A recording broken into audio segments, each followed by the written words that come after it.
Good morning, students, teachers, parents, and other esteemed guests.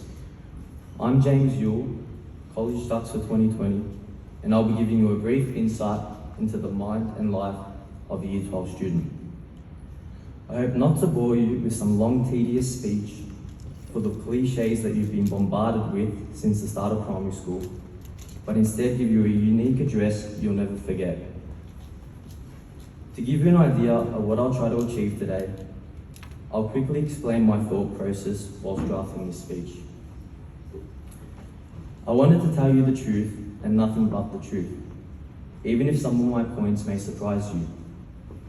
I'm not going to tell you things like study every night, make notes before each class, and check your answers before handing the test to the teacher.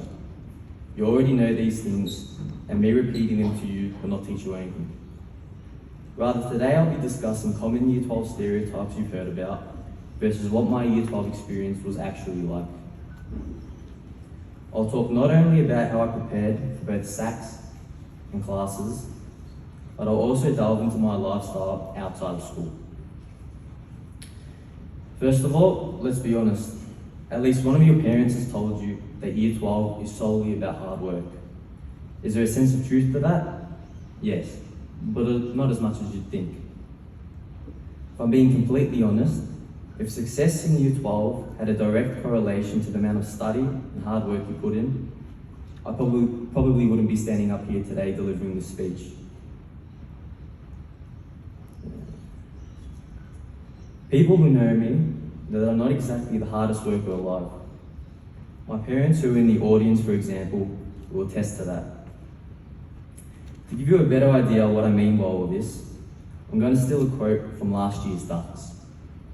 Work smarter, not harder. I think that's the best bit of advice I can give you today. It's not about how many practice exams you do or how many practice questions you attempt. Sure, you don't want to be going into an exam having done little to no questions. So I'll rephrase that.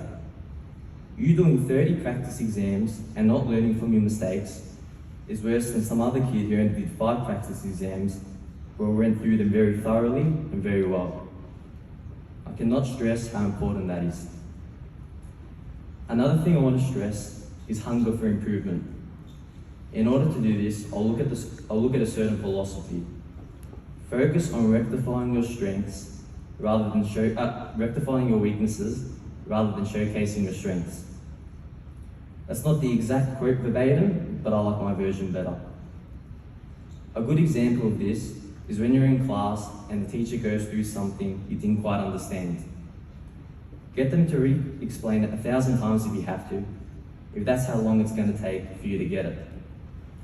Far too many students are satisfied that they are comfortable with 95% of the study design rather than the entire thing. Have a hunger to be the best and you'll at least give yourself a chance. Now, 2020, a year to forget for most. For such a dark and depressing year, it would be nice if we take a positive from it. Lucky for you, I'm here just to do that. As you all would know, due to the COVID-19 pandemic and repeated outbreaks within our state Victoria, we all had to learn from home. Obviously, such a drastic change to the way we've been accustomed to learning for so long would have affected others, some more than others. But to those who did cope with it, it would have provided a lot of important lessons to take into future years of study. For example, don't always rely on your teacher to teach you every single thing in the course. In a time such as a worldwide pandemic, that may I add is not yet over, you never know when home learning could strike again. We could have a cluster of cases in Broadmeadows next week, and all of a sudden, all of you are back at learning at home again. If you aren't capable of getting through that, how are you going to do well?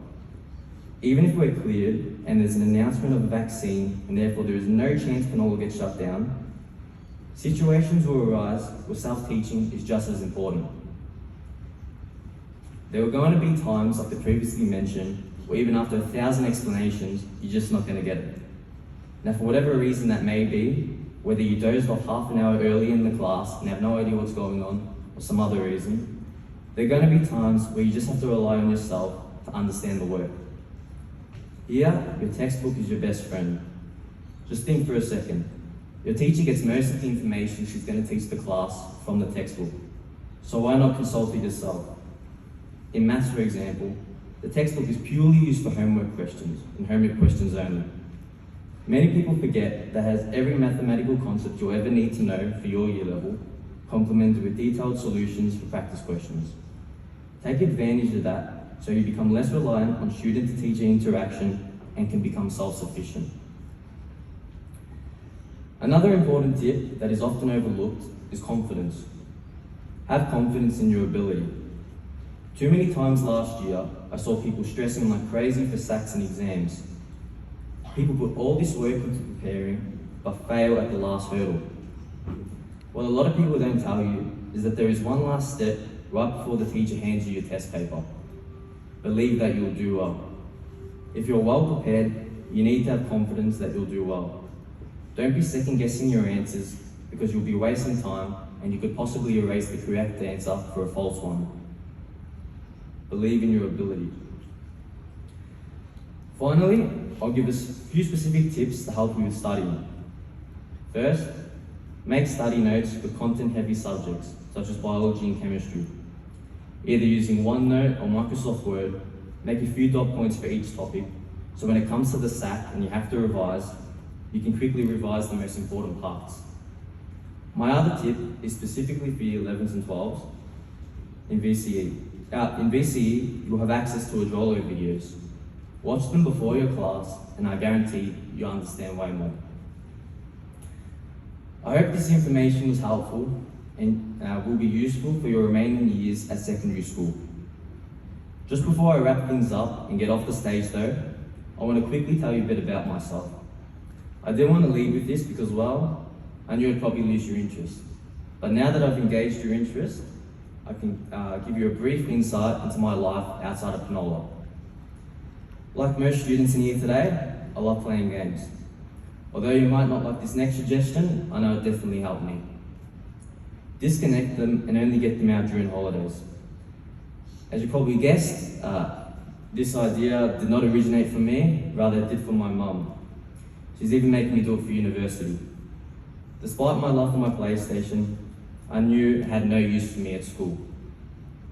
My mum, alongside my dad, made sure I was always on track, and despite my laziness, got my work done.